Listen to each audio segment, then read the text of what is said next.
deep into the world's oceans and into the ionosphere, unquote.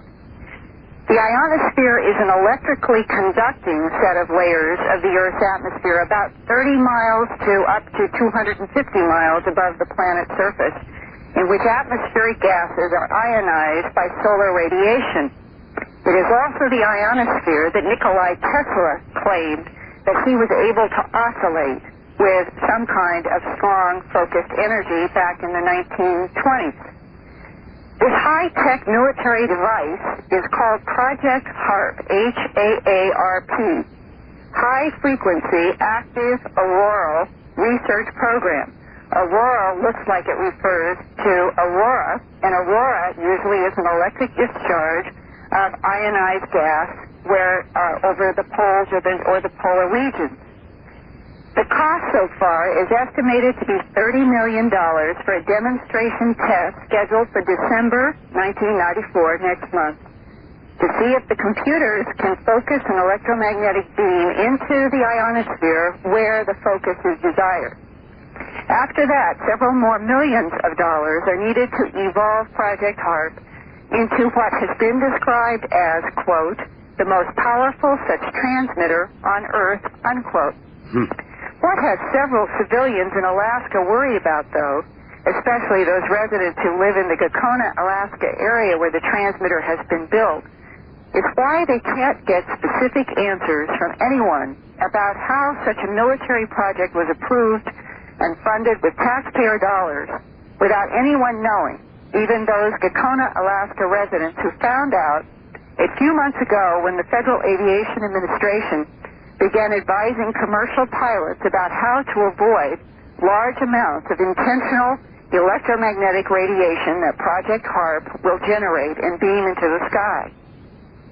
Despite the protests of FAA engineers and Alaska bush pilots and ham radio operators, the final environmental impact statement from the federal government's EPA, Environmental Protection Agency, gave Project HAARP a green light for construction, which began last year and is now completed. It's ready to start experimenting with the ionosphere. But Anchorage resident, ham radio operator, and reporter Claire Zicker, who writes for Earth Island Journal, says communication to submarines might not be the whole story.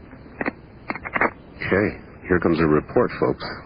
But in a congressional budget request, the Senate subcommittee report noted that they wanted to increase the money that they'd fund for HAARP in '96, and the reason was so that they could allow Earth-penetrating tomography over most of the northern hemisphere. In effect, turning it into a powerful X-ray machine capable of scanning regions looking for hidden tunnels and stuff like that. Over all of the North American hemisphere? You see how bizarre some of this starts to sound? My Lord, and have you seen this with your own eyes? Yes, I'll send you that too. Well, and you understand that tomography means being able to somehow see underneath the surface of the ground. That's all I mean, that's the only way I relate to that word, right. And what would happen for you and I, lay people, X-raying would be the thing we would relate to that's similar, although I'm sure this isn't radiation rays like a gamma ray. Well, and has any of the congressional discussion on this Project HAARP discussed the impact of these strong electromagnetic focused beams, bounce back or whatever, on biological systems? I have not found anything in the congressional stuff anywhere. We can barely get any of our elected legislators here to admit they know anything about it, yet I'm somewhere in the neighborhood of 80 to 90% certain that Ted Stevens is getting some military monies for Alaska through this, and that may be as much as he knows. I'm not sure. But in the last 12 months or so, you have not gotten any kind of a straightforward, articulated explanation for what HAARP's whole agenda is. Correct. The best we've gotten is a February 1990 document that we generally refer to as the RFP document. It's the one that describes the kinds of things that are in the Earth Island article. And RFP stands for? Request for a proposal. Okay. It would be what I would go out to the various people that might try to build this thing. It would be the meeting where they all got together and they picked some bidders and who, what the bidders could do, that kind of thing. Who wrote that RFP and held the meeting? Air Force and Navy. So it's an Air Force Navy sponsored project. Yeah. And Phillips Labs, geophysical labs at Hanscom is the main control point that we've been able to ascertain.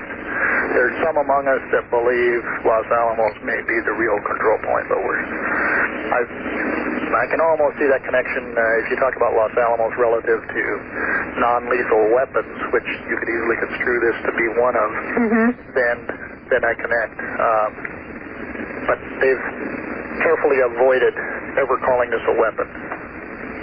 All it would disrupt his communications according to the way they've laid it out. So the fact that you might be able to do more than that, you might be able to knock missiles out of the sky, like if you dig through the Eastland patent, you start getting into that kind of scenario. Okay, that it could be used to knock things out of the sky. Yeah. And was this transmitter in your Alaska area built in 1 year between last spring and now? Yes. The antenna field, they started leveling that a year ago. Laying a gravel pad, flattening it, and all that sort of thing.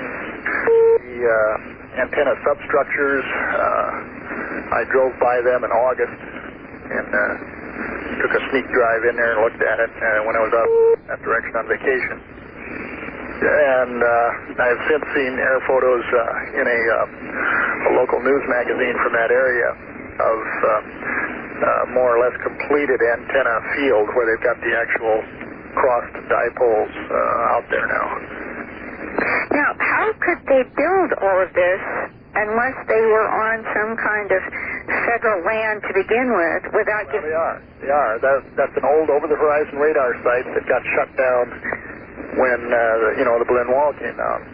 Now, truly, this project, in every way, shape, and form that I understand what it's doing, has Star Wars written all over it. Truly, you could have used a device very similar to this to project power into space to maybe power a giant laser beam to knock something else out. There's the concepts of getting the energy up there seem fairly simple. So this may have been a continuation of an SDI project, but renamed and reconfigured because we are supposed to be out of a Cold War. Got it. Wow. And Art, as you know, since the Reagan administration in the 1980s, there have long been rumors that the Star Wars program is actually part of some kind of Earth secret war with an off-planet intelligence. That's the question we always have to keep raising. Well, I have two big questions, Linda. One involves, I wonder what frequencies will be emitted by this HARP project, both toward the ionosphere and apparently toward the Earth. This sounds like a dual mission. They said they're going to be looking for hidden tunnels, in effect mapping the underground Earth. That's what I got out of it. Yeah. And then also trying to affect the ionosphere. By manipulating it, oscillating it, and by actually blasting holes in it. Oh, wow. As a ham operator, I'm fascinated, and we will all be listening. And I promise you, Linda, we will be able to give you some input on what frequencies are in use. All right. And also, I think we should also address the issue of wildlife, because what's bothering these people is the same thing that should be bothering all of us who are taxpayers. This enormous project, and it may not be the only one on the surface of the Earth. There may be some other transmitters constructed like this, perhaps to work in concert together, but what the whole overall agenda is not clear. But this HARP site lies 140 miles north of the town of Cordova on Prince William Sound, which is on the northwest tip of Alaska's Wrangell-St. Elias National Park. Since ordinary radar is known to be deadly to low-flying birds, HARP's powerful radiation beam could pose a problem for migratory birds because the transmitter stands right in the pathway of what's called the critical Pacific flyway for some of the big birds. In addition, HARP's ability to generate strong magnetic fields could conceivably interfere with the migration of birds, marine life, and Arctic animals that are known to rely on the Earth's magnetic fields to navigate over long distances. As Claire, his name is Claire Zicker, who has been writing for Earth Island Journal, said, these are all unknowns, and it may be that nothing will be known until they experiment, but what might be set in motion as a consequence of the experimentation. And one further question, which I'm hoping that listeners will actually write their congressional representatives in whatever state and ask about this Project HARP. Because according to one DoD consultant named Robert Windsor, that even if HARP's beam were to be directed primarily at the ionosphere, people on the ground would still have reason to be concerned. On clear, damp nights, when there's moisture in the air, downdrafts, temperature inversions, it can cause something that's like a ducting or a super refracting that can send energy beams streaming back to the Earth with a, and this is the quote, a significant up to 10-fold increase in field intensity from what may be being beamed to the ionosphere.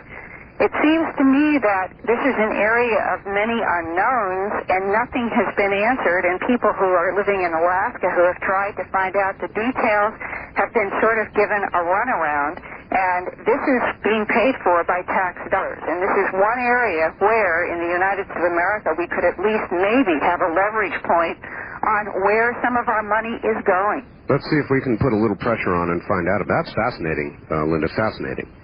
All right, where will you be next week? I think I'm going to be reporting from Philadelphia again. Okay, excellent. Let's get your address and telephone number out. Thanks.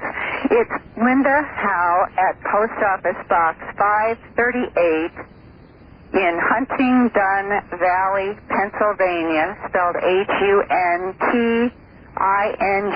D as in dog, O-N, Huntingdon Valley, Pennsylvania. The zip code is 19006, and I'm going to give out my fax number. It's area code 215-491-9842. And I look forward to correspondence from a Dreamland audience. You are giving me a tremendous amount of fascinating information, and I'm going to keep trying to report pieces of it as we continue in our evolution here of trying to find out greater truths. Linda, that's fascinating. Fascinating report. Thank you very much, and we'll talk to you next week. Okay. Take care. Linda Howe, and that is fascinating. One, it just begs all kinds of questions, and that is what kind of effect they're trying to have on the ionosphere. How will that affect terrestrial communications? Could it possibly affect the ionosphere permanently in some way? And why in God's name would they be looking for hidden tunnels, trying to map them below the Earth? The whole thing is a little odd. Project HARP. We'll keep our eye on that one. In a moment, Dave Talbot is going to be here, and I think you're going to find what he has to say absolutely fascinating. Velikovsky's work became the exclusive subject of a journal called Pensée, founded and published by our guest, Dave Talbot. Over the following 2 years, a 10-issue series, Emmanuel Velikovsky Reconsidered, helped to bring considerable international attention to the Velikovsky debate. The first issue became the #1 bestseller on several college campuses and inspired stories in Reader's Digest, Analog, Time Magazine, Physics Today, Chemistry, Industrial Research, and World Medical Tribune, and numerous other publications. In 1974, portions of the Pensée series were published by Doubleday, the nation's largest publisher, as the book Velikovsky Reconsidered. In addition to the well-publicized claims of worlds in collision, Velikovsky had, in a brief and unpublished outline, set forth an extraordinary idea. He suggested that in the earliest age remembered by man, the Earth was a satellite of the planet Saturn, a planet Velikovsky associated with a former golden age. He identified Saturn as the dying god of ancient lore, and he claimed that a disruption of Saturn was responsible for the mythical deluge. But over the last 25 years of his life, the details of his Saturn research remained sketchy, and nothing more than a few pages were ever published. In just a moment, we'll bring on Dave Talbot, and he'll talk about old myths, or is it old reality, Velikovsky, and worlds in collision. Next on Dreamland.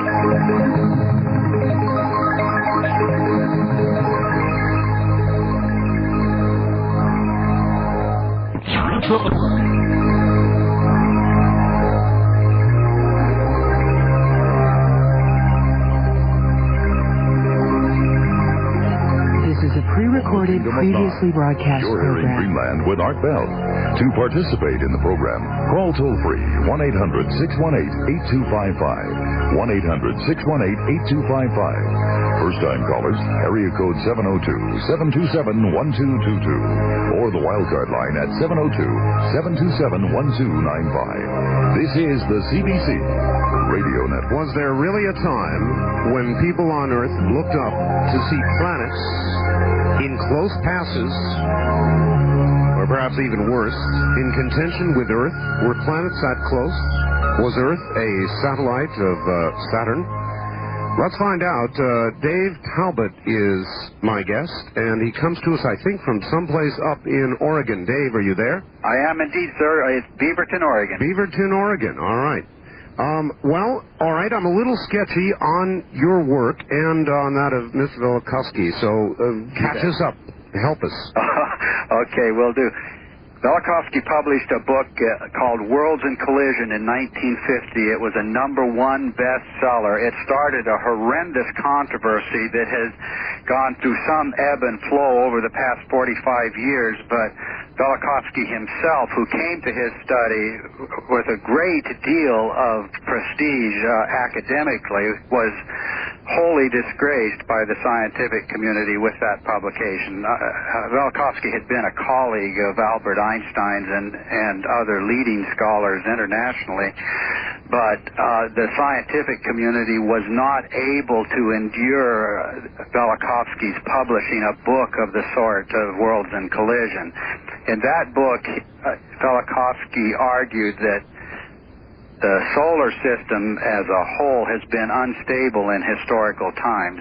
Most specifically, and what got Velikovsky in the worst trouble was his claim that the planet Venus, only a few thousand years ago, had coursed through the solar system as a comet-like body, and it nearly collided with the Earth on 2 occasions with devastating results. Particularly because Velikovsky used ancient historical sources, astronomical texts and mythological sources. The astronomical community and the scientific community believed that he had lost it, basically. And that was the beginning of a controversy that has continued. One thing that began in the early 70s was that a number of scholars took real, serious interest in the Velikovsky question and began pursuing independent lines of research to see just how solid were Velikovsky's basic ideas. That was the time that I got interested in Velikovsky. I was publishing a small journal called Pensée, and we decided to put out a special issue on the subject of Velikovsky, and the journal just exploded as a result of that, and it became a big seller around the world. It was called Immanuel Velikovsky Reconsidered, and that led then to a total of 10 issues on the subject of Velikovsky. And as a result of that, quite a group of people did begin independent research, and this is a very big subject. I was one who began research with a very particular interest in Velikovsky's claims about the planet Saturn in the earliest remembered times. And I and others pursued the research rather quietly for many years. Now we feel that there has been a convergence of research in just the recent years, and also very significant space-age discovery that is dramatically supportive of Velikovsky's claims. What is that? Pardon me? What are the discoveries that are supportive of his claims? You bet. Well, number one, let's just take the Magellan probe of Venus. What we see on the planet Venus today is massive volcanism. We see continental scale lava flows where the normal impacting of meteors and so on over extended periods of time you would think have created substantial scars on the surface. But in major areas of Venus, you find no impact craters at all. There's been an immense catastrophe planet-wide on Venus. There are many converging lines of evidence that are emphasized now from the Magellan probe and with leading physicists and astronomers debating each other as to how it could happen that this surface was so recently sculpted. You have the whole phenomenon of missing rivers and oceans on Mars. By some force, who knows what, water descended on the planet and then it boiled off. Yes. That's an unknown phenomenon. It was not expected by astronomers, and no one has produced an explanation that has gained any scientific consensus. Okay, Dave, what are we suggesting here? That planetary close calls or planetary close passes did these various catastrophic things to the surface of these planets? Is that the idea? That's the basic idea, and that's a fundamental Velikovskyan idea, Art. I don't know if anybody in the history of science, or let's say in the history of modern science, ever proposed such a thing, that the planetary system itself was unstable in historical times, that planets moved on irregular courses, that planets engaged each other in celestial combat, so to speak, and with devastating results, not just on the surfaces of the planets, but in Velikovsky's argument, mankind witnessed such cataclysms, civilizations were devastated, and a collective memory of those events was perpetuated in the form of ancient myth. I was about to ask about ancient myth. In other words, a lot of these planets were assigned myths because we had very close encounters with them. They had very large effects on the people on Earth. Is that correct? That's the fundamental claim of Velikovsky. I believe that completely. I've pursued that area of research for many years. I feel that a definitive argument can be made that the ancient gods were planets or planetary in character, that all of mankind was obsessed with the behavior of the planets, and that the origins of ancient civilization, the origins of the great mythical and symbolic traditions, the first expressions of primitive religions, really all of the distinguishing attributes of civilizations themselves can be related to man's response to these celestial phenomena. All right. If locally it was so totally disruptive with the orbits perturbing all over the place and close calls or even hits, something had to come along and straighten all that out in view of the present alignment. Well, there is a challenge for anyone working within the Velikovskyan tradition as to how to explain dynamically a transition from a catastrophic solar system to a very peaceful and quiet and very regular solar system. And there are physicists who are working diligently in that area. I have to emphasize, Art, I am not a physicist myself, and I have pretty much focused my own attention on the ancient records, but the question you ask is indeed a very valid question and is being actively discussed now. I do firmly believe, from what I've been able to pick up on these issues theoretically, that the answers are there, that we don't have to go outside of present understanding and so on to come to see how that kind of a transition was made. But the dramatic claim of all of the Velikovsky and researchers is that the solar system was only a few thousand years ago very unstable. Precisely, because that would be the age of that myth. So that was not long ago at all. Oh, I would say, well, Velikovsky, let's start with his own thesis. He claimed in 1500 BC there was a near collision of the Earth with a comet like Venus, and he also postulated a couple of subsequent catastrophes involving the planet Mars. There are issues among catastrophists relative to chronology and dating.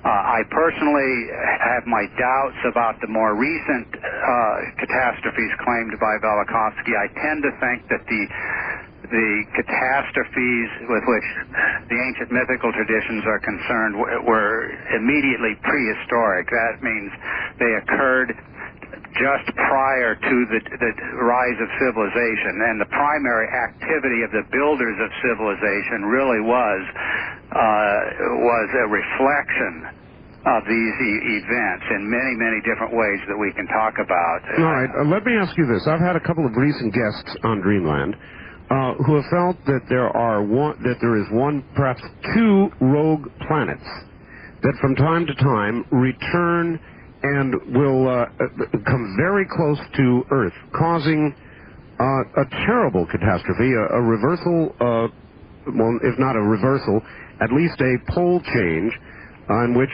we would move, the pole would move several degrees, and in other words, a polar shift. And I wonder if that fits into any of his theories, Velikovsky. I think it fits in at least within a general theoretical framework. Now, I'm not sure what the proponents that you're referring to are saying about these rogue planets, whether they're identified. I presume they're not identified with any known planet today. No, they are not. So that would be a distinction from the Velikovsky viewpoint, because Velikovsky argues very forcefully that certain specific planets are identified with specific types of catastrophes. The planet Mars, the planet Venus, and the planet Saturn in particular are related to very specific catastrophic episodes. But anyone who's arguing that planets roamed through the solar system at certain ancient periods and caused great catastrophe would be very close to a Velikovskyan idea, I think. So, in other words, outside of our own solar system, you're suggesting there could be planets that are virtual roamers and that might at any time enter our solar system? Well, you know, Art, I don't actually have any opinion on that particular issue, because I myself focused on planetary mythology, where the identities of the planets can be quite clearly and definitively established. So I've looked very extensively at the ancient mythology of the planet Saturn. There's a coherent story there, and I believe that story was in fact recorded around the world, and it is a quite incredible tale, and there are definite coherent images attached to the planet Venus around the world, and incidentally those images are all the hieroglyphs in ancient languages for the comet. There is a massive amount of evidence to prove, I think conclusively, that ancient star worshippers did remember Venus as a comet-like body in the sky. And in fact, it was the prototype of the comet. All the things that they thought about or feared about comets originated in that experience of the prototypical comet, which was Venus. And that's why all of those cometary hieroglyphs are from Mesoamerica to China to ancient Mesopotamia attached to the planet Venus. Fascinating. Is there any idea that anything could occur in modern times or in the future that would relate to what he studied about in the recent past?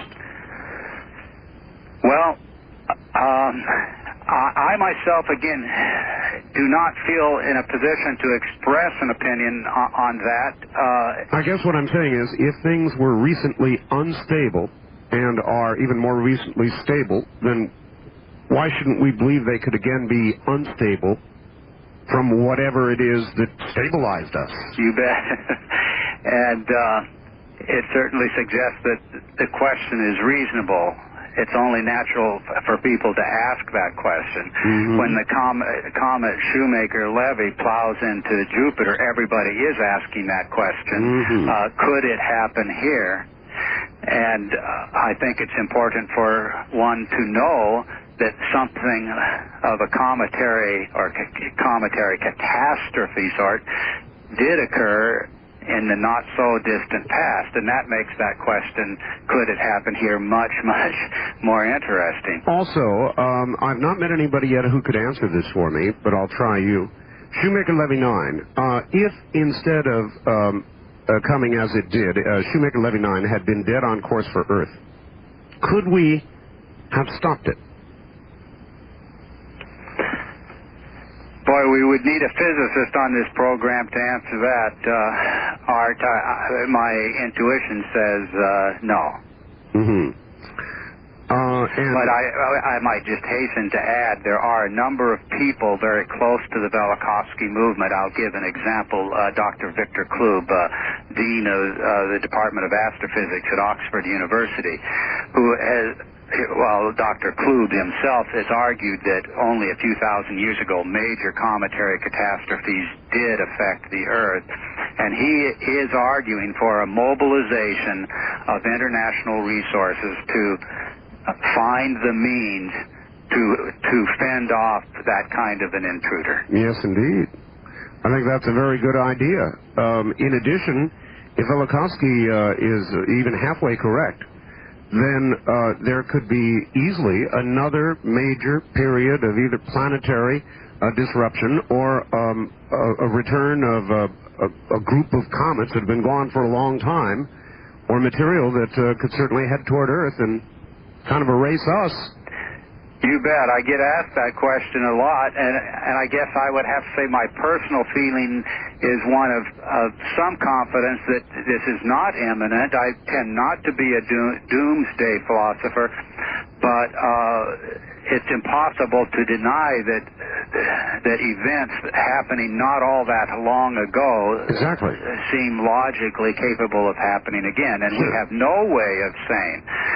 This is no way whatsoever of saying that there isn't an intruder out there, with the Earth in its path at this very moment. And Velikovsky again, how many years BC was he suggesting all this occurred? Well, the great Venus catastrophe, he argued in Worlds in Collision, occurred around 1500 BC. 1500 BC. Yeah. Interesting.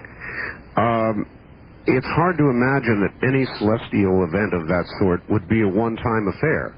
That would have occurred that recently, then stabilized, without the possibility of recurrence. Well, I don't know how you would go from a very stable planetary system to the type of unstable planetary motions that are indicated several thousand years ago. Well, to what does Velikovsky attribute the instability that he talks about not that long ago? Okay, well, here's the problem when you're approaching something from a historical vantage point like this. It's one thing to say, now, look, everybody, we have a great deal of evidence available to us. This is evidence in the ground. It's ancient sources and texts. It's a consistent message from many diverse cultures. In no way were the claims of one culture being prompted by another culture on the other side of the world, but they're giving us the same message about planetary catastrophe. Now, it's one thing to begin assimilating that evidence and to see that there's a coherent message there and to say, well, we have to begin dealing with the fact that there is a coherent message here. They are talking about an overwhelming catastrophe, and they are assigning to Venus the cause of this catastrophe as a comet-like body of a very terrifying sort. That's an absolutely terrifying thought. Dave, hold on just one moment. My guest is Dave Talbot. We'll get right back to him. Many of you for this episode of cometary catastrophes and so on, that evidence doesn't answer the physics question. Therefore, it takes more than just those of us who are sifting through the historical material and so on to answer the questions. I have found that this has evolved into a lifelong research just to collate the various mythical traditions and to draw dependable conclusions from those. And I do believe you can do that, but it takes a great deal of work. The conclusions are really quite extraordinary, and they're quite profound, and I think they can even be convincing, Art, if we simply take the time to examine these themes one at a time. All right, well, let us do that. What about right here on Earth? I mean, the dinosaurs were, now they are not.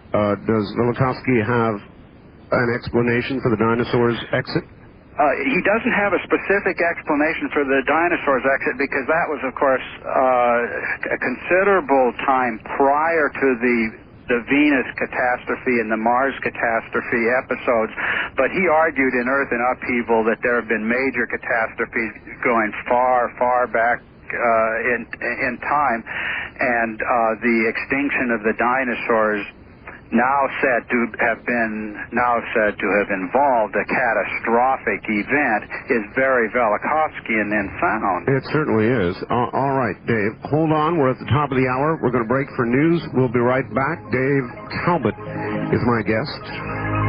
Velikovsky reconsidered right here tonight. Good morning, everybody. Good morning. That's my regular syndicated show speaking out. Good evening, everybody. This is Dreamland, and I'm Art Bell.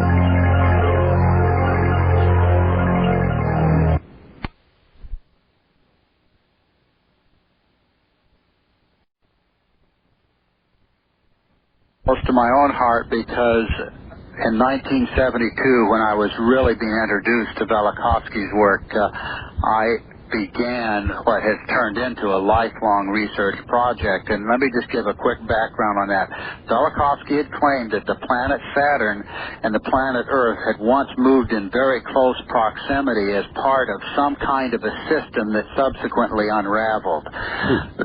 That the planet Saturn was the mythical god of the Golden Age. And he spoke of Saturn having gone kind of nova or some kind of an explosion associated with the disruption of that primitive system.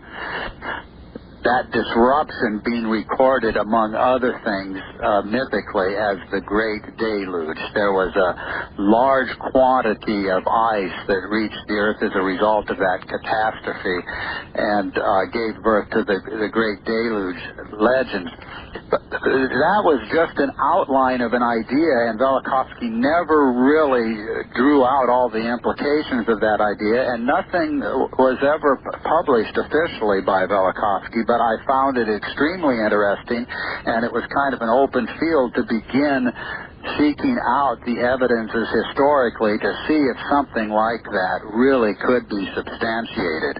Now, the result of that was that I actually arrived at a very unified theory of ancient mythology.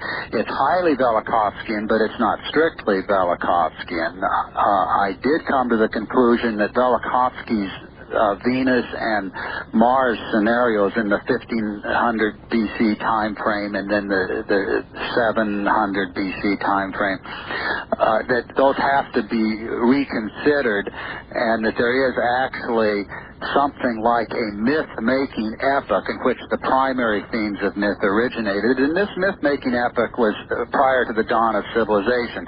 Now, the reason why I'm mentioning this point specifically is this myth-making epoch, I do now firmly believe, can be regarded as the age in which all of the great mythical traditions originated, and that the most traumatic experiences in the history of mankind were involved in this period of time. It was a completely different natural order. The planet Saturn did, indeed, exactly as Velikovsky claimed, dominate the sky at that time. Now, I found some really extraordinary things that I had never anticipated. One, for example, was that in a number of ancient languages, the words in those languages for sun, these are words that are translated as sun, such as the Greek helios, or the Latin sol, or the Assyrian Babylonian shamash. Those words for sun were the names of the planet Saturn in those ancient languages. Now that is an extraordinary idea that just makes absolutely no sense. Now, but sense can be made of that if you allow a completely different interpretation to come in. Now, I eventually realized that the ancient sun gods that are at the center of many of the primitive rituals and so on at the beginning of civilization, those sun gods were the planet Saturn. And you cannot understand the story of those gods, such as the ancient Egyptian Atum Ra. You cannot comprehend those stories in terms of anything familiar to us today, and in terms of anything we see in the sky today. The planets were the gods. The planet Saturn reigns in the beginning as the preeminent monarch celestially, the universal monarch, the ancient sun god. And there was, at that time, a spectacular configuration of planets in the sky. It stretched across the whole polar region of the sky.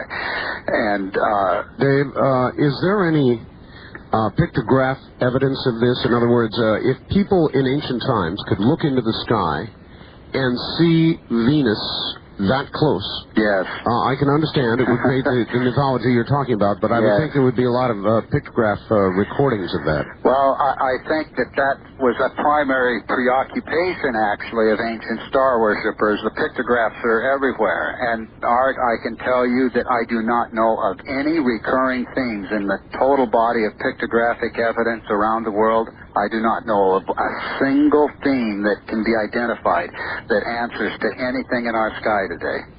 Not one, actually. Well, what can you point to that points to Velikovsky's... Well, I think actually all of the primary pictographic themes do relate to this ancient myth-making epoch and to a planetary configuration that evolved in very spectacular ways in the sky. Now, and it isn't going to be possible in the period of time that we have for me to kind of demonstrate a point conclusively, but I can kind of suggest some ways in which the evidence can be approached, and as time allows, I think people who get into this subject substantially and orient themselves to the various mythological themes, they will begin to pick up the integrity and the coherence of these themes. One is the idea of the ancient sun god. Well, pictures of the ancient sun god were drawn around the world. Now that image, which is involves a number of complexities, also occurs at very simple levels as well. It involves a circle, and inside the circle you have another circle or a star. Now that image of an orb or a star in front of or in the center of a larger circle is a universal pictograph of the ancient sun god. But that's only the beginning of the pictographic story, because that image has many, many different associations.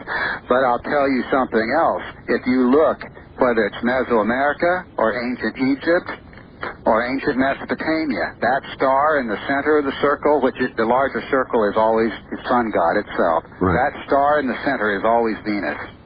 Always. Now, that star, Venus, in the text, in the mythological traditions, has a story to it.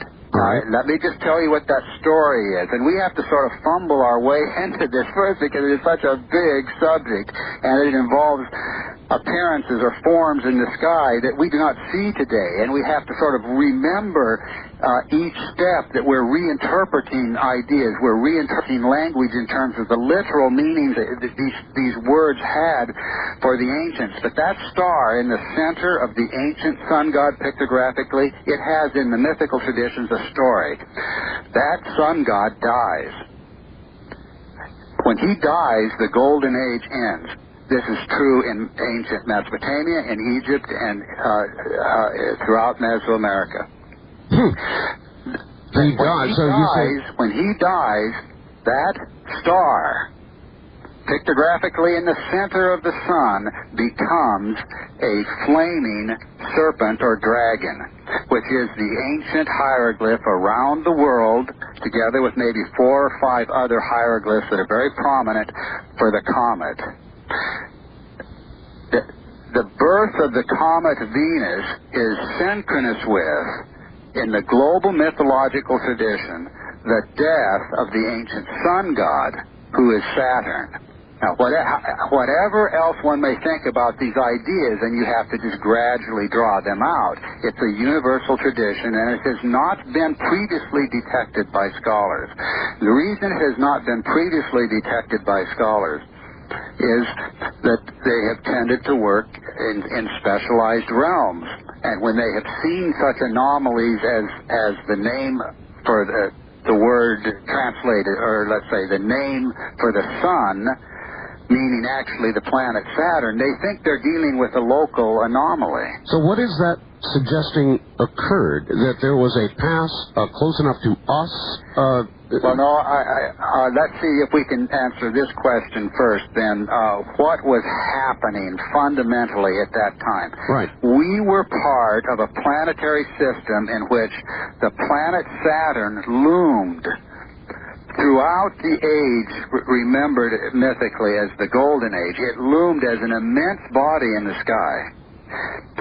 It was the ancient sun god, the central luminary of the sky, the universal monarch. Now, if you take any region's ancient traditions of kingship, you trace the lines of kings historically backward, you eventually reach a mythical first king who is a very luminous figure, who is in fact the ancient sun god.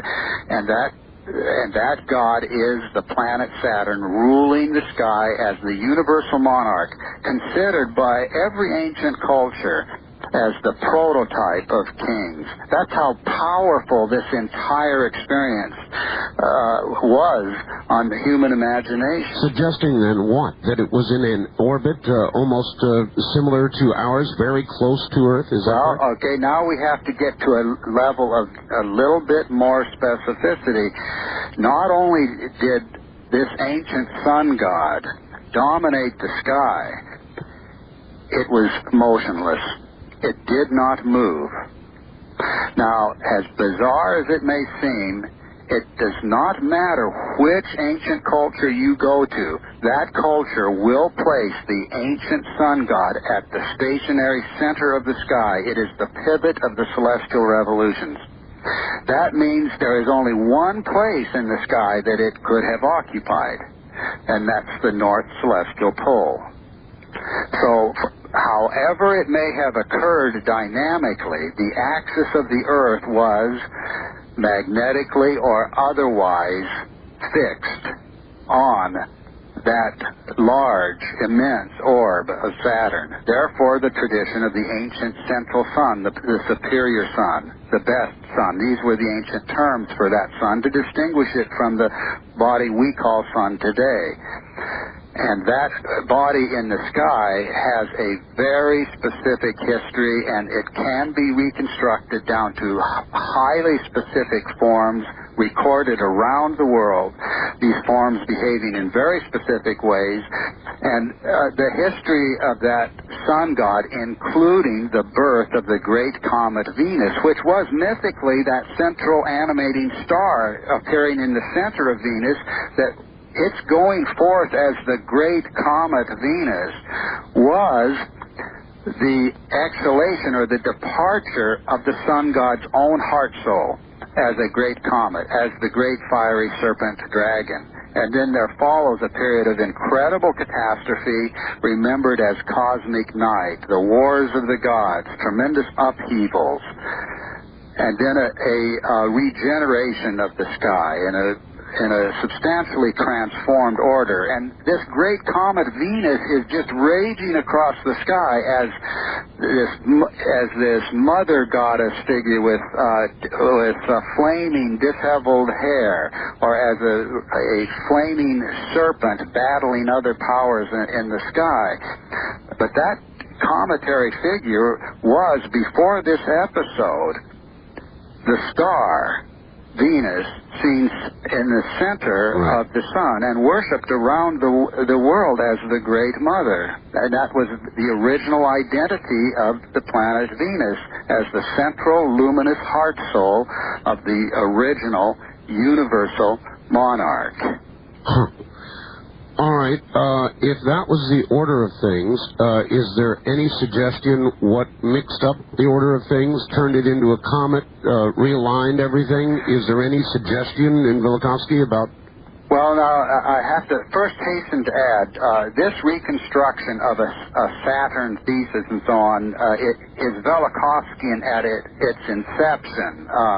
The work started under an inspiration provided by Velikovsky. Velikovsky never said that the ancient sun gods were the planet Saturn. So this is... that was my own research, but it Talbot. is very well substantiated. And the idea of the central sun, in fact, has been noted by comparative mythologists on many occasions, but they've noted it without explanation. And when they've noted it, they have not also noted that that figure involves a name that was the name of the planet Saturn. So I did take the research significantly beyond Velikovsky's seminal work, and it began then a lifelong study of what I regard as the myth-making epoch, a discrete period before the birth of civilization in which man experienced extremely catastrophic events. They were the most traumatic experiences ever for mankind, I believe, and at the same time experienced celestial happenings and celestial events that were incredibly beautiful. And there was a yearning to return, for example, to Saturn's paradisal age, the yearning for paradise, the yearning for the golden age of Saturn. Remember that when Saturn is said to have ruled the world, that was an epoch of cosmic harmony. Every civilization really arose under the hope of recapturing Saturn's golden age. It's a really profound motive that you see expressed in all of the primary activities of the first civilizations, the hope to recapture the age of the universal monarch. What would Earth have been like, Dave, with Saturn in that position? Well, I'm not able to address myself the dynamic issues or the meteorological issues from any scientific vantage point. I can only talk about the apparent scenes of a collective recollection. Now, the recollection is it was an age before seasons. It was an age before cosmic cycles. There was no clear distinction of day and night. So I have supposed that we were part of a primitive planetary system in which we were moving through some diffuse gaseous envelope, perhaps extending out from Saturn, and so that we were not experiencing the normal cosmic cycle. There was more of a greenhouse effect, perhaps, and that general diffusion of light tended to subdue the normal clear distinctions between day and night. But in a subsequent period, that idyllic setting on planet Earth is ruptured. Well, you suggest idyllic, but by today's ecological standards, under those conditions, life as we know it might not even be possible. Actually, that could be true. I can only say that there is an accord, a consensus of ancient mythical traditions. I believe that they occur among all the primary cultures.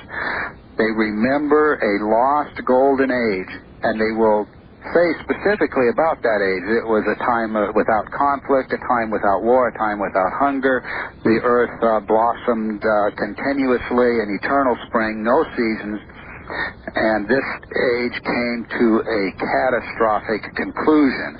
Now, it's significant that that mythical theme does not stand alone. It stands right beside the theme of the former universal monarch, the sun god who ruled the world while standing in one place. Well, Dave, how does that stand up with the biblical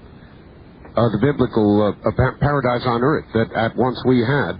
Is there a connection there? Oh, absolutely. I think the Eden paradise is an expression of that same collective recollection. And the paradise theme will be found, as I said, among all of the ancient cultures, but it does not generally stand alone. There usually is a central luminary presiding over that paradise, and it turns out to be the very figure standing at the head of the line of kings, who is the universal monarch, who is the ancient sun god, which rules the sky. All right, Dave, we've got to hold it right there. We're going to take a break here at the bottom of the hour. We'll be back and open the telephone lines for Dave Talbot, who's talking about Velikovsky and more.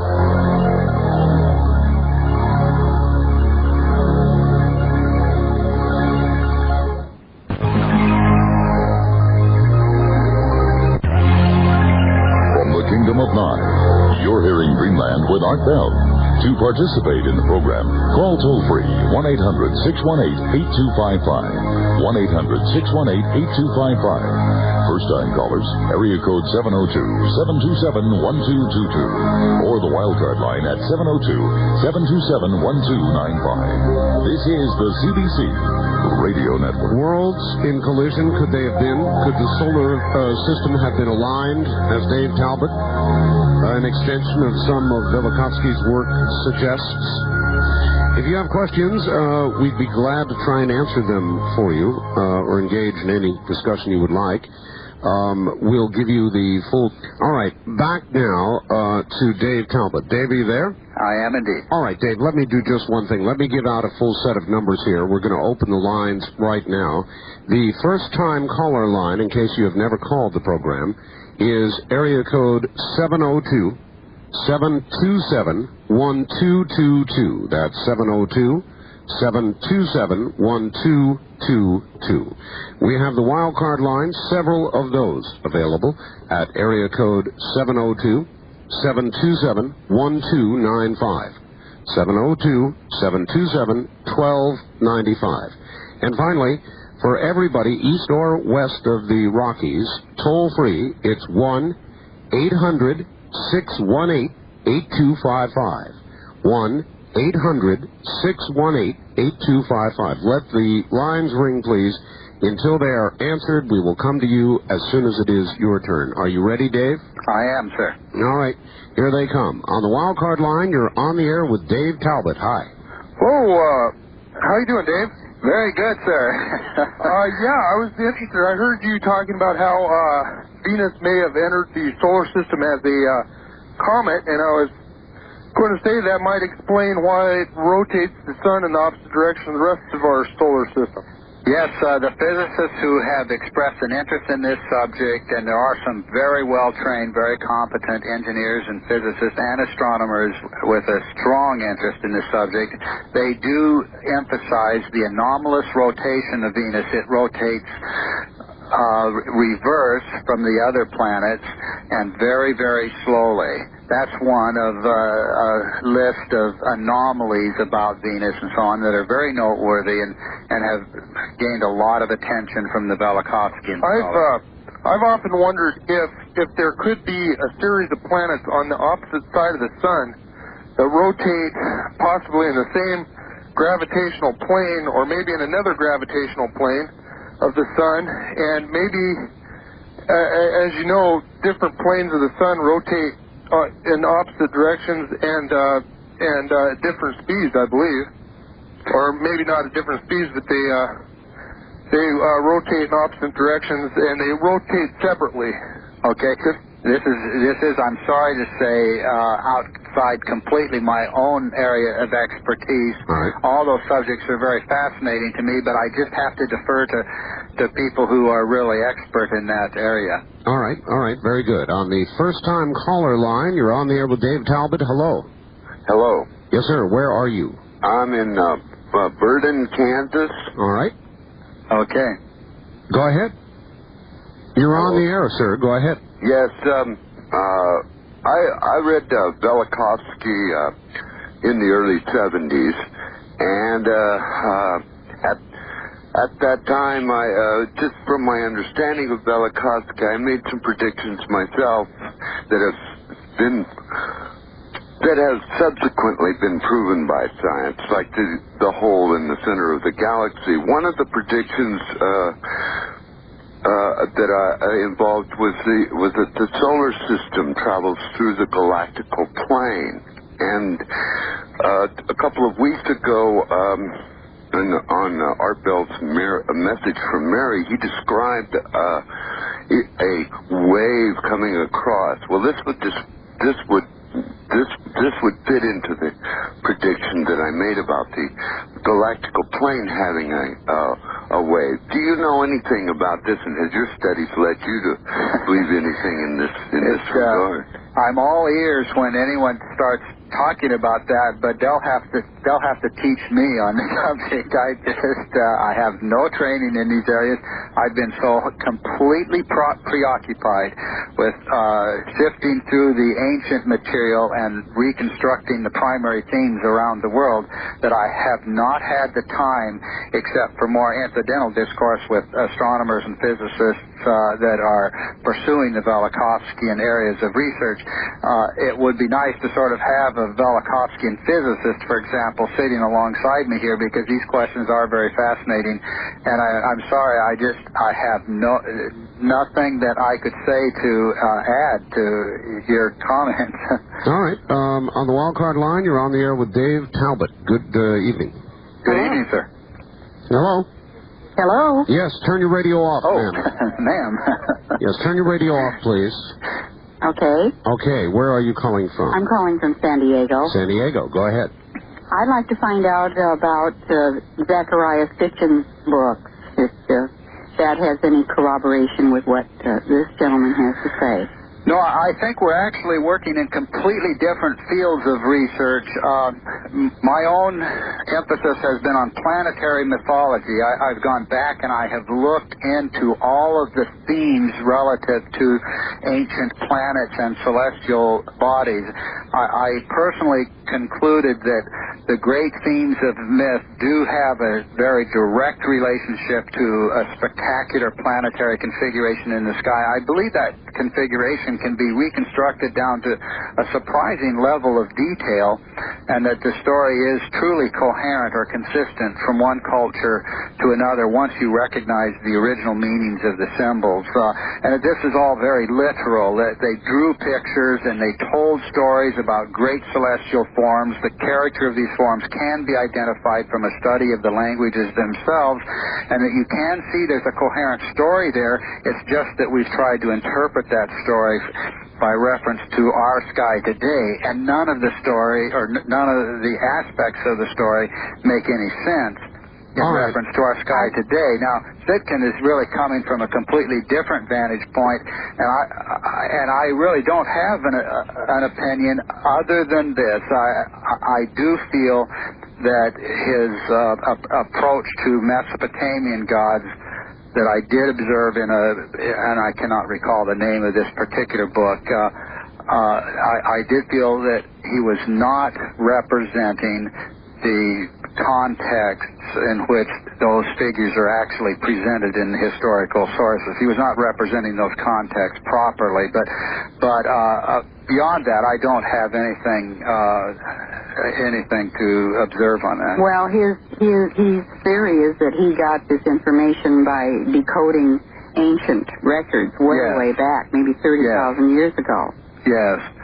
And so that's why I wondered if you had read about that or knew about that. No, again, that's really outside my bailiwick, too. Okay. On the toll-free line, you're on the air with Dave Talbot. Good evening. This is Fritz from Phoenix. Hello there. Dave, have you ever given thought how Velikovsky came up with his lighting system here with Venus? Perhaps he was focused on by some outside intelligence. What do you think?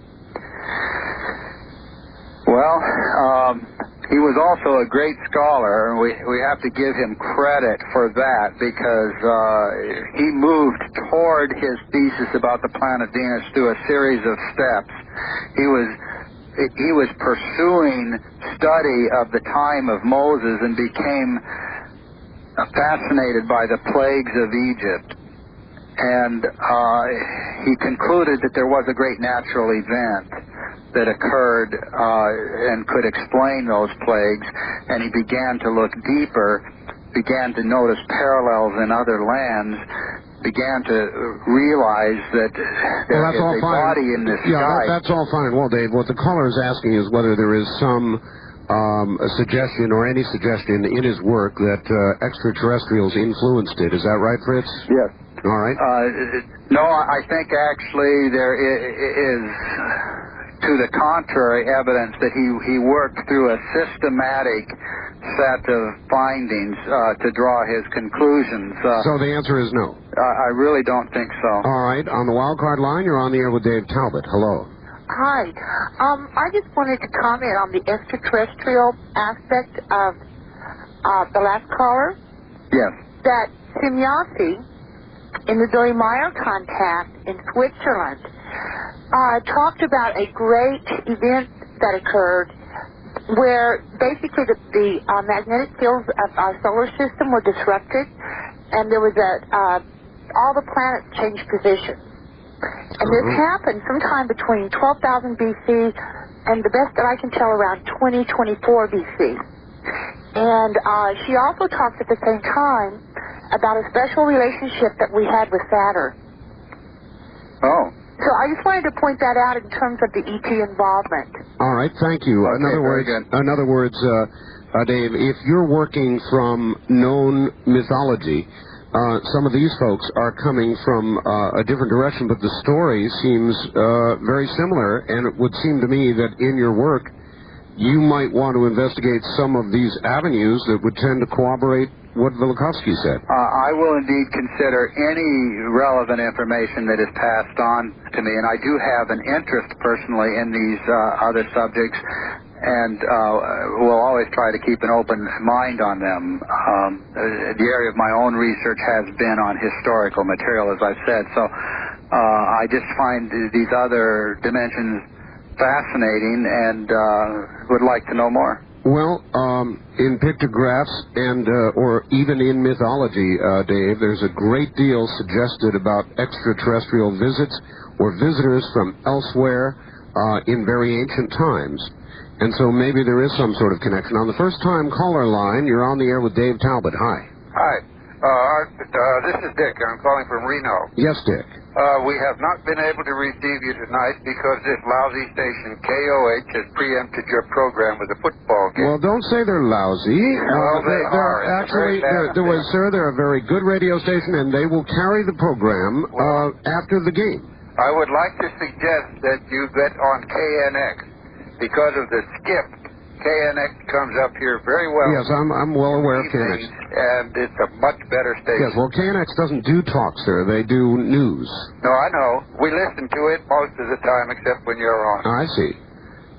Anyhow, this station has many problems, technical, and they have the worst conceivable local commercials you can imagine. Well, you know, if I were you, I would be very careful about slamming your local affiliate, or you may end up with none at all. Well, none would be better than this. Sorry. Thank you. And again, I would be very careful about doing that. You're going to end up with no affiliate at all. On the toll-free line, you're on the air with Dave Talbot. Hi. Hi, I'm Andrew. I'm calling from Laguna Beach. Hello, Andrew. Hi. Dave, I really enjoy this show, and I've read Velikovsky's work. Very good. And I've been to Egypt and in the Valley of the Kings into some of the older tombs. And it is amazing, the murals, the astronomical murals surrounding some of these ancient tombs. Oh, yes. My big question is, in your theory, you have a Saturn being in the north. Yes. How would the southern hemispheric land masses view it? Well, Well, they wouldn't actually, and it is interesting that the traditions nevertheless seem to be present. For example, there is the myth of the stationary sun among the Inca. Now, one of the great experts on Mesoamerican and South American mythology, Zelia Nuttall, noticed that that myth was really the myth of the polar sun god, but it must have been carried down south of the equator and so on by migration over time. You even see the same indications of myths of the central sun and so on, and associations with the axis and pivot of the turning sky among the Aborigines of Australia. There's a great deal of evidence to suggest that what was seen in the northern hemisphere and gave birth to these legends did disperse around the world. And it would be so big, it would be visible to the north, even from the southern hemisphere country. No, I'm saying that they wouldn't have seen it from the southern hemisphere. The accounts, the mythology, the symbolism would have originated in that hemisphere where it was visible, but there was apparently substantial migration southward of those images and symbols. For example, at Cusco, I think in Peru, the temple to the former superior sun god has an opening to the north, which was noted by Zelia Nuttall in her pioneering work on the origins of civilization, and she claimed that myth of the former polar luminary was carried southward. In other words, the myth originated in the northern hemisphere. That's very interesting. This is why we have such extraordinary parallels in the myths of this ancient sun god, the cultural hero, and so on, from Alaska to Peru.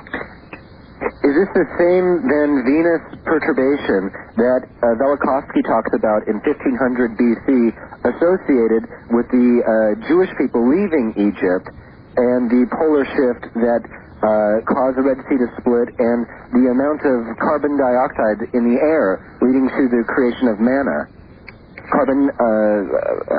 What he considered to be a reaction between lightning and the carbon in the sky.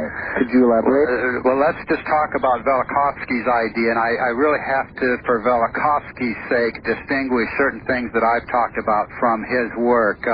Velikovsky claimed that the great plagues of Egypt, the plagues of the Exodus and so on, were connected with an overwhelming Venus catastrophe, and the earth was completely shrouded in the great cometary tail of Venus. He claimed that out of that gaseous envelope, there was a congealing of hydrocarbons, or carbohydrates, I should say, of an edible sort, and that material descending on the earth was the source of manna in the Exodus account. And directly associated with Moses and the migration through the desert. Yes, and he claimed that there was an event remembered as the parting of the Red Sea that was caused by the tidal forces of Venus, and the plagues of Egypt, the great wind and the earthquake and so on, and perhaps even the descent of vermin were related to this Venus cometary catastrophe.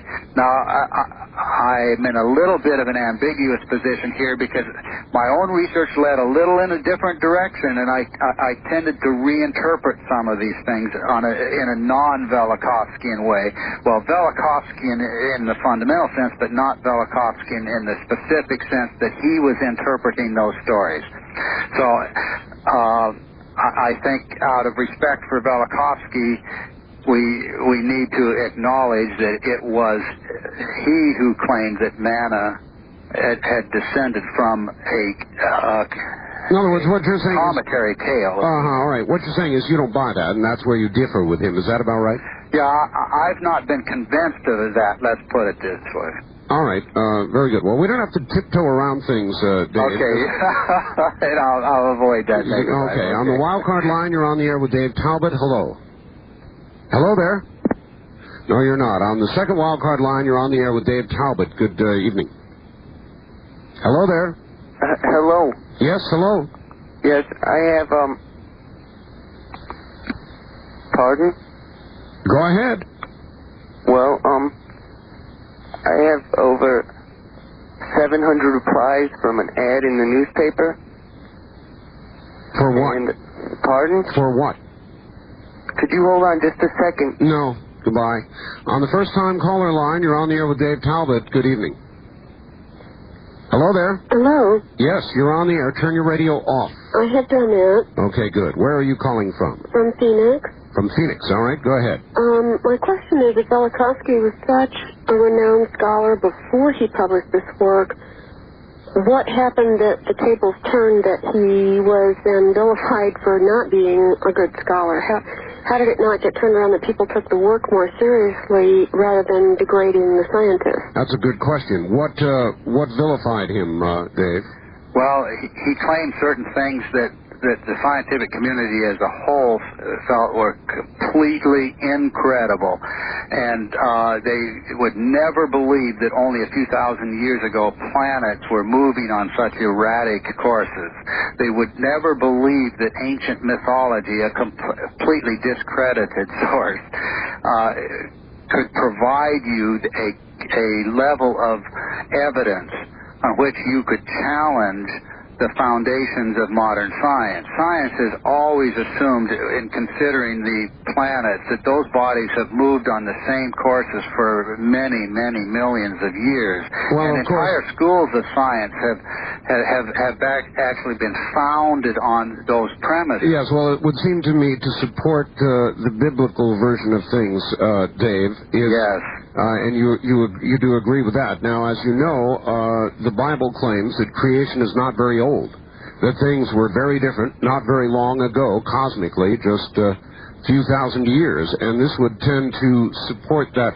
Isn't that correct? Well, I don't think Velikovsky believed that he was supporting that kind of literal interpretation of the Old Testament and so on. Well, whether or not he thought it, did think that they thought that that's what Velikovsky was doing, and in a sense, he was throwing his weight behind those kind of literal interpretations of the Old Testament. All right. On that note, we've got to pause. Top of the hour. You're listening to Dreamland from the High Desert. I'm Art Bell.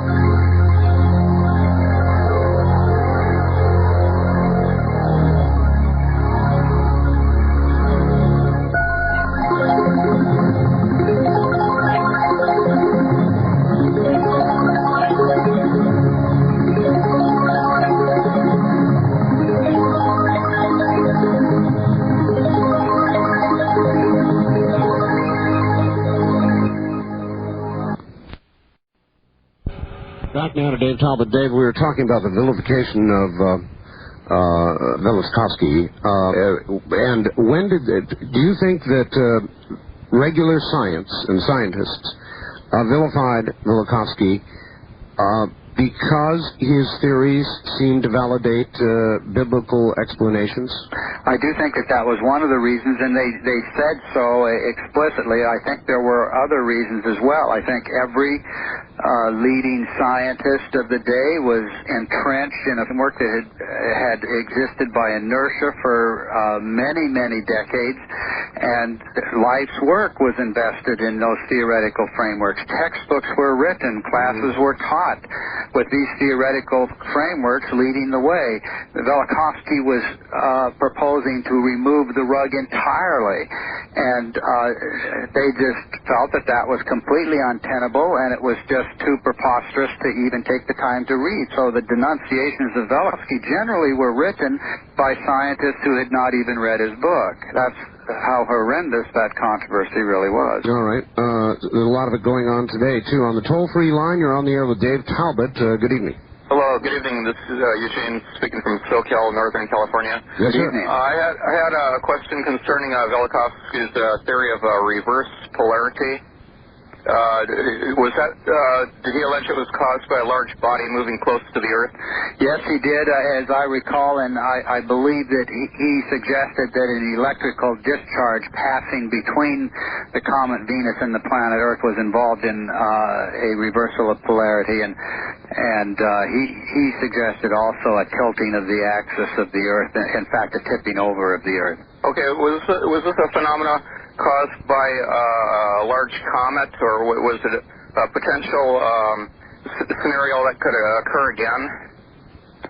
Did he predict it may occur I guess again? as Art himself was emphasizing, if it happened once, why couldn't it happen again? I don't have any reason to say that it will happen again, but I couldn't say that it never will. Okay, I had one other question that's sort of related.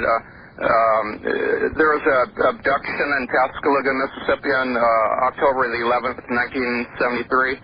I don't hear much about that abduction. Was it, did they find it was fraudulent? Or okay, well, that would be out of the scope of my guess, right, Dave? Or do you have something? No, I would not have anything I could say on that. All right.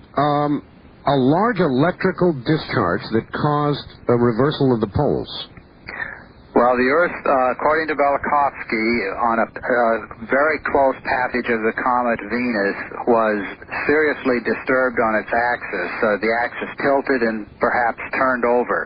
And Velikovsky also suggests that the direction of the Earth's rotation has changed more than once as a result of cosmic catastrophes, that the sun once rose in the west. Well, I have said it before, and I will say it again.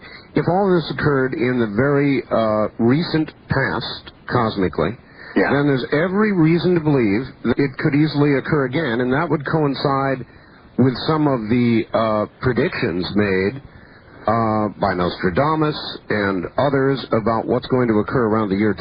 I'm sure you don't want to touch that with a 10-foot pole. There are a lot of doomsday predictions. Now, I'm not a doomsdayer myself. I understand. It's just that what you're saying fits into it very easily for me. But I should hasten to add that much of the doomsday psychology is rooted in the past. It's rooted in a collective memory of overwhelming catastrophe. And generally, as the calendar reaches round the numbers... Yeah, but Dave, that bolsters that idea. I know exactly what you're saying, and I'm not going to dispute the theoretical possibility of catastrophes happening again. And I think we just have to leave it as an open question. We do not know of anything at this moment, such as a cometary intruder. But what did happen in the past certainly could happen again. That's right. All right. On the toll-free line, you're on the air with Dave Talbot. Hi. Yeah, I'd like to ask your guest if he knows anything about Bode's law. About what? Bode's law. Well, it's a subject of rather continuous discussion among the physicists and so on involved in the Velikovskyan issue, but I would not be able to address it myself. And incidentally, Art, if it's okay with you and at the appropriate juncture, I should mention this symposium coming up in just a few days. It's an international symposium in the Portland area with scholars from around the world, and it will include people who can address Bode's law and other major dynamic issues raised by Velikovsky's work. All right. Dr. Victor Klube will be present. He's the head of the Department of Astrophysics at Oxford University. The very well-known astronomer Tom Van Flandern, the anthropologist, head of the Department of Anthropology at Drew University, Roger Westcott, former president of the American Linguistics Association, a leading classicist with an excellent reputation around the world, a professor of classics at Bard College, Bill Moulton, will be present. Dr. Vine Deloria, perhaps the most popular Native American writer in the country. And the theme? And the theme is Velikovsky, Ancient Myth and Modern Science. Now, what I am able to bring to this discussion is the ancient mythology. What really rounds out a discussion such as this is having a physicist, an engineer, an astronomer, a geologist, an archaeologist, an anthropologist, a mythologist, and a historian all sitting together and comparing notes, because it has really happened that over the past 20 years, some real leaders in the scholarly community, coming from many different types of education and training, are drawing converging conclusions that are supportive of Velikovsky. This is a breakthrough kind of international event happening in the Portland area the 25th to 27th of November. And Art, because of the calendar, and this is so eminent at the moment, if it's appropriate, I'd like to give a phone number. Particularly people on the West Coast, I think they can find a way to get here for that event and have an interest in the Velikovsky subject. All right, go ahead and give the phone number. It's 503-643-5863, and please call between 10 o'clock in the morning and 4 o'clock in the afternoon, and we'll give you full details on the symposium. All right, area code 503-643-5863. Yes, and that's for information on the symposium 25th to 27th of this month, so it's only days away, but it is going to be an event that will get a great deal of attention, and the scholars are coming to this event with impeccable credentials. And they're not all Velikovskians in any strict sense at all. They are all, I believe, catastrophists and believe that major catastrophes have occurred in remarkably recent times, and it's a great gathering of scholars. All right, on the wildcard line, you're on the air with Dave Talbot. Hi. Hi, Art and Dave. This is Al from Joshua Tree, California. Yes, sir. Yes. And I'd like to ask Dave a question. In your research, Dave, were you able to find that the mythology of all religions today came from astronomy, astrology, and also the 12 signs of the zodiac? All right. Well, the 12 signs of the zodiac, I personally believe, are late, sir, but the astronomical or celestial origins of the great myths of the world, I have no doubt of that. The first expressions of the religions were intimately tied to these great mythical traditions. The religions were entirely cosmic in their original orientations, and I mentioned earlier the myth of the original superior sun god, and those religions venerated or worshipped that ancient celestial power around the world. There really is no question on that, and I'd be happy to talk further on that if there's any specific questions that anybody has in that area. Well, what would be the best example you could give us of that, tracing some modern religion? Well, let's just take the ancient Egyptians, because they are so ancient and they're so well expressive of the origins of civilization and the profound orientation to the sky. The original sun god, Atum-Ra, is remembered as having presided over a golden age. He is remembered as the prototype of kings in the sky, organizing a celestial kingdom that became the model, the exemplary kingdom in the sky that was the model for the kingdom on earth. But that figure eventually fades into the background. The end of the age of Atum-Ra really is characterized by overwhelming catastrophes and wars of the gods. Now, that myth is really universal. You see the same thing in the age of Kronos, for example, which is remembered as a golden age, and Kronos was the prototype of kings in the sky. The end of the age of Kronos meant the birth of catastrophe, the wars of the gods, the clash of the titans, and so on. Well, Kronos was, of course, the Greek name of the planet Saturn. A Greek ostracon also identified the Egyptian sun god Ra as the planet Saturn. Now, there are a whole series of interrelationships here. It takes time to draw these out, but you do eventually see that there is an incredibly coherent story. All right, to the phone lines. On the toll-free line, you're on the air with Dave Talbot.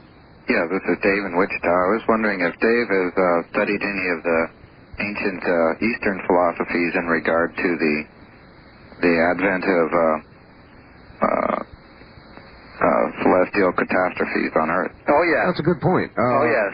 Now, there was, of course, a pervasive myth across India of the ancient central light of heaven, Brahma. Brahma was remembered as the light which achieved the center and rose and set no more, and presided over a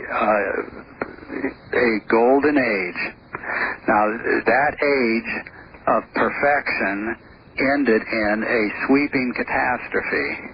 And it's really a myth that corresponds perfectly with the myths of other ages, with the myths of golden ages around the world. I guess right now we're at the bottom of the Iron Age, and if assuming that, well, there's 7 ages that all get wiped out cosmically by the Earth tilting on its axis, and I was wondering if there's 3 of them that have been destroyed by comets, they say, and so I was wondering what the other 4 could have been destroyed by, perhaps Saturn? Mm-hmm. Well, I think you have to be really careful when it comes to these systems and so on that evolve later. What happens with tribal merging is that you get a great number of traditions of catastrophe being assimilated in various chronicles and so on, and then various philosophies and systems of analysis emerging in which they pull together the different threads. Well, there's a lot of duplication going on in that, and you don't generally find a coherence from one culture to another when it comes to these elaborated systems of, how many ages have there been, how many catastrophes. Yes, but should there not be, David, aside from the cultural differences and the perspectives, the stories or the mythology should be very similar? Well, I think the stories are similar, but they're also duplicated to an incredible extent. I mean, the same mythical figures, for example, will exist by the hundreds in certain regions of the world. You see that there's an ancient mythical figure that I would call the warrior hero, for example. He can be identified through systematic analysis as having been originally inspired by the behavior of the planet Mars. Now, that figure, the warrior hero, emerges in later times as a kind of trickster figure that just populates mythology by the thousands. And that's because every ancient tribe remembered this figure. This figure was very active. He is always a consort of the mother goddess who turns out on analysis to have been the planet Venus. But what did that mean? I mean, these aspects of the story require quite fine analysis, but that there was a figure remembered by all of these ancient tribes as the great ancestral warrior hero is really significant. You look at details of that story down to many, many fascinating parts and so on, that they would occur around the world is just too remarkable. This is the warrior hero prince who consorts with the daughter of a great king. Now, why? Where did such a story come from? Well, I believe you can actually answer that by going to the earliest expressions of those myths. And you see that the myths originated in a spectacular celestial epoch, an epoch of celestial figures behaving in very specific ways. The planet Saturn is at the heart of that story. The planet Venus is intimately involved in that story, as I suggested earlier. And the planet Mars is, in fact, the most active figure of all, and which is why he populates the mythscape so dominantly in later times. All right. On the toll-free line, you're on the air with Dave Talbot. Good evening. Hello there. No, you're not. On the wildcard line, you're on the air with Dave Talbot. Hi. Hi, I'm calling from San Diego. Yes, sir. And I just wanted to restate again about Sitchin. Did you call earlier, sir? No, the lady called up and tried to say something. I think Sitchin is kind of related to Mr. Talbot's idea because he talked about a period of 3,600 years where an extraplanet in the solar system closes in and some of the things that are explained by it, such as the asteroid belt, which was a result of an earlier collision with one of the moons of this planet. And if I do a little quick math, since your author said that the things that Velikovsky talked about occurred at 1500 BC, it should be coming back about 2100. Oops. I made exactly the same connection, caller. I thought it would be good to talk about. And the second thing I wanted to ask if he's planning on publishing his own ideas pretty soon. That's a good question. How about that, Dave? Well, I published a book called The Saturn Myth in 1980. It was published by Doubleday, and I have a series of volumes.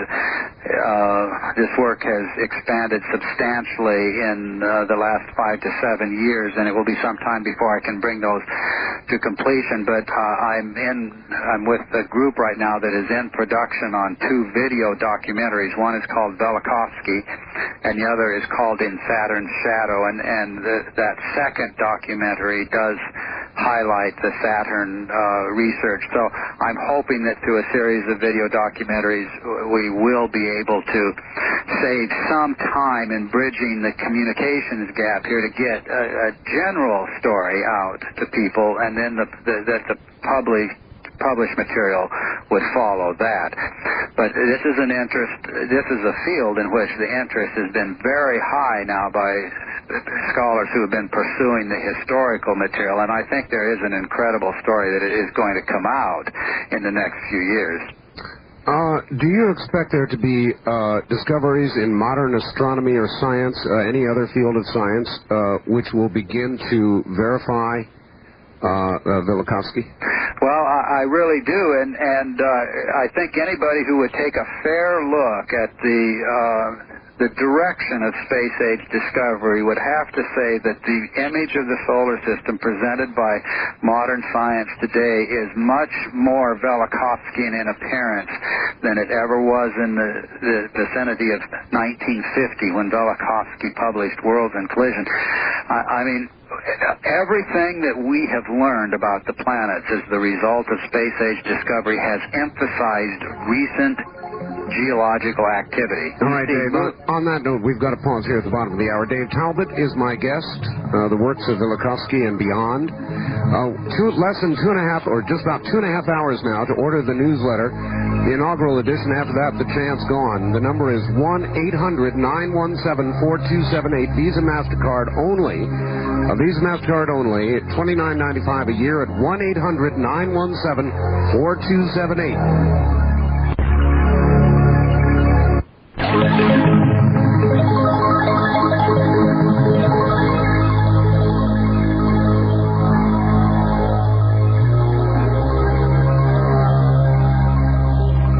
Pre-recorded, previously broadcast program.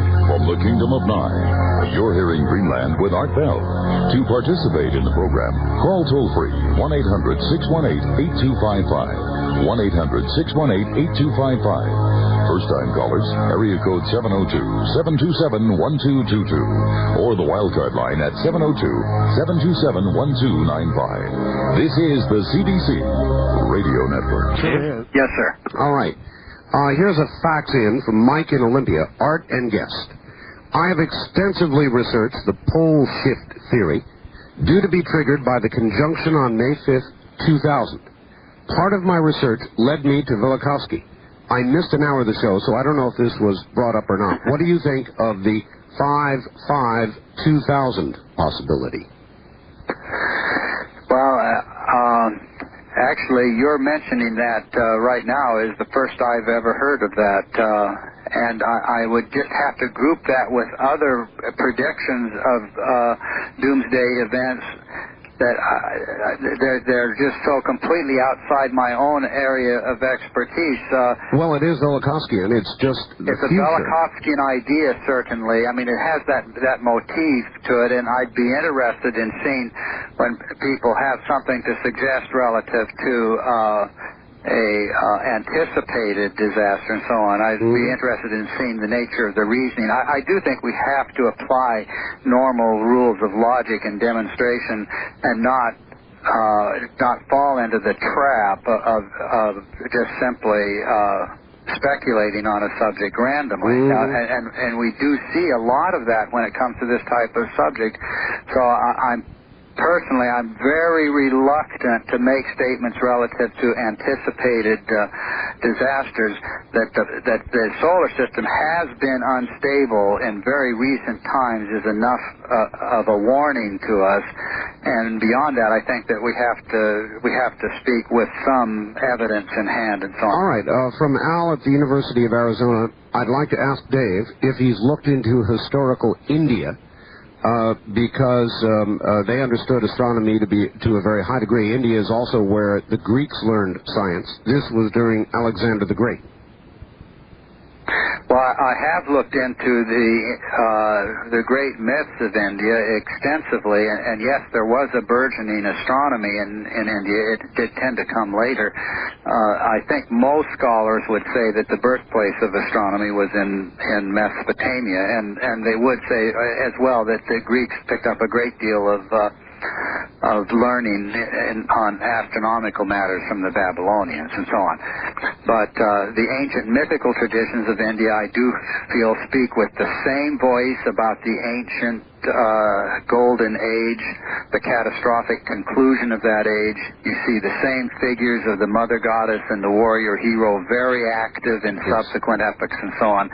And these stories can be reconstructed down to very, very finite details, I believe. All right. On the toll-free line, you're on the air with Dave Talbot. Hi.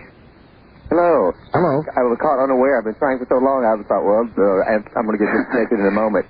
Three things I'd like for you to touch on. First of all, Venus, the name Venus, and the root word meaning light, Lucifer, and its connection. All right, let's take these one at a time. Anything there, Dave?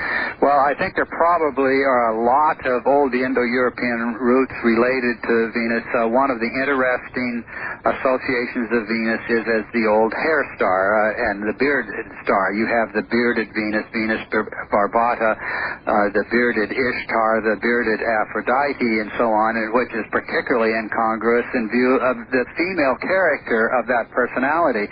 And yet it is very dominant.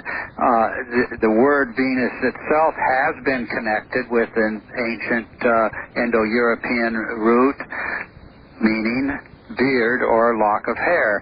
Now, in the ancient lexicon of the comet, the beard and the lock of hair is the foremost hieroglyph for the comet. All right, we've got to keep these short, Dave. Your second question, caller? Also about the idea of the 12th planet and why the Sumerians based their numbers on 12. I don't have anything to add to that. Second thing is perhaps we were in a binary system in which two stars orbited each other, and the asteroid belt came from where they canceled out and the object could no longer hold itself under its own attraction. The thesis that I intend to argue very forcefully for will have Jupiter and Saturn as part of an ancient binary, and the Earth was inseparably tied to that system. All right. Let's see where to go. Let's go here. Wildcard line, you're on the air with Dave Talbot. Yes, thanks for taking my call tonight. Jamie, Program Director of OK Gold in Northeast Oregon. Yes, sir. We've got, I've got a question, and I'm sorry I missed part of the show tonight, but did you touch on anything that had to do with you do a lot of the mythological studies. Yes. Did you touch on anything that had to do with the pyramids in Egypt? Well, I'm very interested in pyramids as a global phenomenon because the pyramid as a symbolic form does not have any reference to anything that we experience in the sky today, and yet there are surprisingly similar forms. And yes, the pyramid does figure very prominently in my own research, but I would then have to make sense of that, I would have to begin talking about the world mountain or cosmic mountain. On every continent, really, the pyramid was a symbol of what was remembered as the world mountain. But that's a subject that is hard to approach without covering other ground first. So it you didn't actually cover a lot of maybe what the universe used to look like, and the pyramid somehow tied into that. The pyramid does tie in very directly with what I believe that the solar system once looked like. We experienced the cosmic mountain, even Mount Olympus and Mount Zion, but every cosmic mountain of every ancient culture was a phenomenon experienced. It was seen. It was a visible stream of literal material stretching between the Earth and a body in the polar sky. So it rises along the world axis. It appears as the axle of the turning sky. It's very literal. It's very visible, and I think it's an inescapable concept. Once you see the concurrence of the myths around the world, you can explore that myth in great detail and see that it was not just regarded as a mountain, but as a stream of life, a luminous river of fire, the north wind or south wind welling up beneath the land of the gods, which was the entire preoccupation of ancient man. Wow. And that's why the words for mountain will merge with the words for north wind or south wind. It just depends on the nature of the respective languages, which means below, and it will mean also pillar, wind and water, basically, are the concepts, and it's the wind, river, mountain, pillar. Etymologically, the words are inseparably tied to each other in more than one language, and that's because mythically they were attaching different symbols to the same celestial phenomenon. Wow, what can I say? Sounds huge. Thanks for taking my call. Thank you for making it. It sounds like it would take another program to do all that. There are many details which will do better to circumvent right now. All right, on the toll-free line, you're on the air with Dave Talbot. Good evening. Yes, Cincinnati Biohazard here from KVI Country. I have some dates of planetary alignment. Okay, I think that's the May 5th date, 2000. Is that one of them? What day? May 5th of 2000? I have June 19th, 2001. That's closest, but I've also have October 4th, 1995, and June 15th, 1996. And a question to you, Art. Yes. Have you seen Generations yet? No, not yet. Well, Art, he just mentioned the concept of alignment, and there is an ancient mythical concept that is very crucial here, and it's fundamental to the entire reconstruction that I'm offering, and that is the myth of the Great Conjunction. The myth is that the planet stood in line during the mythical Golden Age. There was an alignment or conjunction of planets of a different sort than we see today. Today it's a very tentative and ephemeral alignment and very remote from us. But the planetary system that I am proposing we experienced so dramatically just a few thousand years ago involved a sustained conjunction of Saturn and Jupiter. The two bodies were moving on synchronous orbits, so we could not even see Jupiter. Now, this is why when that planetary system broke down, Jupiter emerged as the sun god reborn, the sun god regenerated. Jupiter is, in all of the dominant astronomical traditions, the child of Saturn, for reasons that make no sense to us today. And when Kronos is overthrown, it is by Zeus, who is Jupiter. When Saturn gives way to a successor, that successor is Jupiter. But you can pursue that identification throughout the ancient astronomies, and you see essentially the same story of the Golden Age giving way to catastrophe and a new figure then looming subsequently who is identified with Jupiter. There's no reason looking out at the distant stars and so on, or planets, why we would conjure these kind of ideas out of nothing about the planets. There's some concrete experience involved in all of this. All right, we've got to continue. On the toll-free line, on the air with Dave Talbot. Hi. Yes, I'm a religious studies student at the University of Arizona in Tucson. Yes. And I'd like Mr. Talbot to clarify a statement he had made earlier. It was about primitive religion. All right, turn your radio off, please. Oh, sure, hold on. About primitive religions. Okay. Yes, go ahead now. I was curious that he had made a statement saying that primitive religions, and he cited Egyptian solar religions, saying that they were merely based on astronomical phenomenon or myths associated with astronomical phenomena. And yet, in my studies, I've been taught that primitive religions really are based on the worship of nature or anthropomorphication. We have to distinguish here between primitive religions in the sense that I was using it and in the sense that you use it. You mean like modern primitive tribes and so on. I see modern primitive tribes as simply giving us very distant echoes of ancient beliefs. I was using primitive in the sense of the first recorded or the first known religions that can be identified from historical sources. Those religions were incredibly preoccupied with cosmic themes.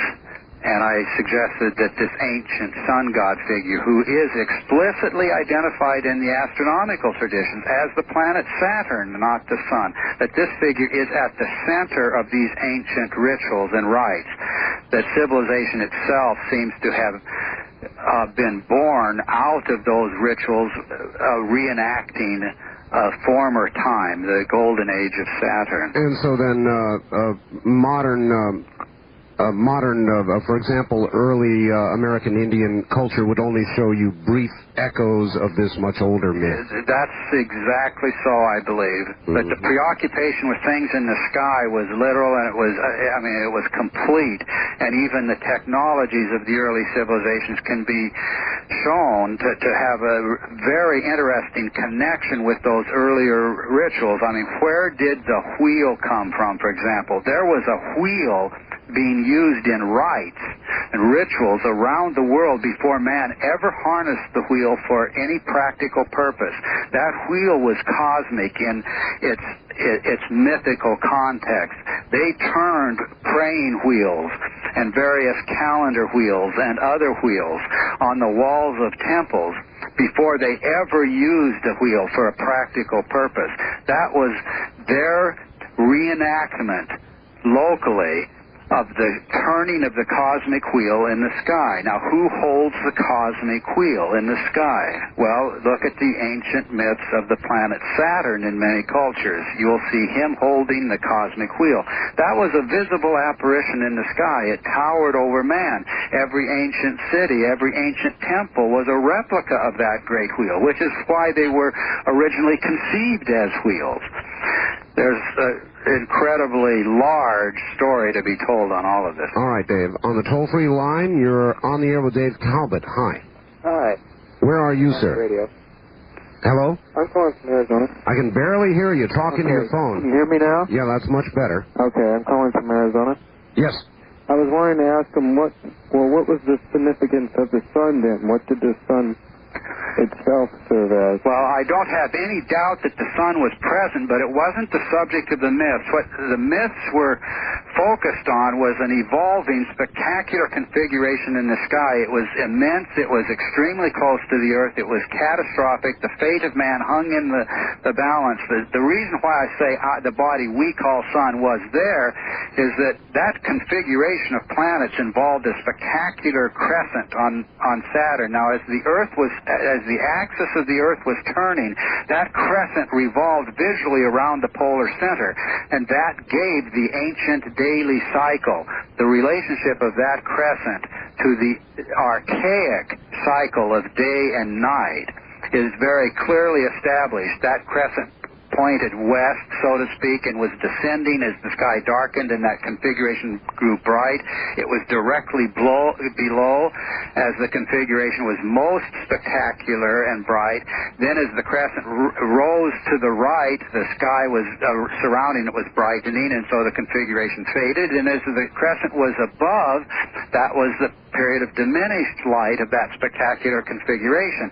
And I throw this out as a test for anyone. Investigate ancient symbols of the crescent and its relationship to the daily cycle. That symbolism will make no sense in terms of any behavior of our little crescent moon today or anything of that sort. You will see a direct relationship between the positions of that crescent, and it might be just depicted as a pure crescent, or it might be presented as the horns of a bull or the twin peaks of a great cosmic mountain or a ship sailing around the sky. The positions of that crescent form in relationship to the daily cycle are those positions that would be predicted by any theory that puts the planet Saturn at the pole, illuminated by the sun, so that the earthbound observer saw a crescent on that body turning as the Earth's axis turned. All right, very little amount of time here, Dave. On the wild card line, you're on the air with Dave Talbot. Hi. Hi, I'm calling from Eastern Oregon. Yes? And my question was, in your research, did you find anything relating to the Star of Bethlehem? Oh, good question, actually. That really is a good question, but unfortunately, no. So the answer I just never reached that particular subject, and my suspicion is that most everything that is stated in that regard is speculative. But all right, on the toll-free line, you're on the air with Dave Talbot. Good evening. Yeah, I need Linda Howe's full address. I have a ton of stuff to give her on the heart. Well, okay, heart stuff. Yes, Can I get that? Yes, we gave that earlier in the program, sir. I didn't get it all. I got P.O. Box 538, Huntington, and I just need the rest. I think it's Huntington. Pennsylvania? Yeah, it's in Pennsylvania. Huntington Beach, I believe it is. Let's see.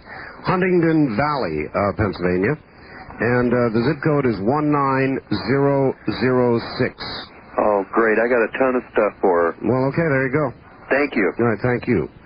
Well, Dave, once again, do you want to quickly give us the information without going through all the speakers on... You bet. International Symposium, Portland, Oregon, at the Holiday Inn, Portland South, the 25th to 27th of this month. Here's the number to call for information, 503-643-5863. Some 20 to 25 speakers from around the world will address the Velikovsky issue. You'll see some very spectacular fireworks at this symposium, and it's going to emerge as a very, a landmark event, let's say. Anybody with an interest in the Velikovsky subject, I think will find this extremely fascinating. Well, it certainly brushes up against what a lot of our other guests have had to say, but more about the future than the past, Dave. But maybe that's how we learn about the future, is studying the past. Indeed. Dave, I want to thank you for being on the program. My pleasure. It's been a pleasure having you, and we'll have you back again sometime. Oh, I hope so. Dave Talbot, thank you very much for appearing with us on Dreamland. Now, I want to remind everybody that next week Dr. Raymond Moody is going to be our guest, and I know he's a big favorite.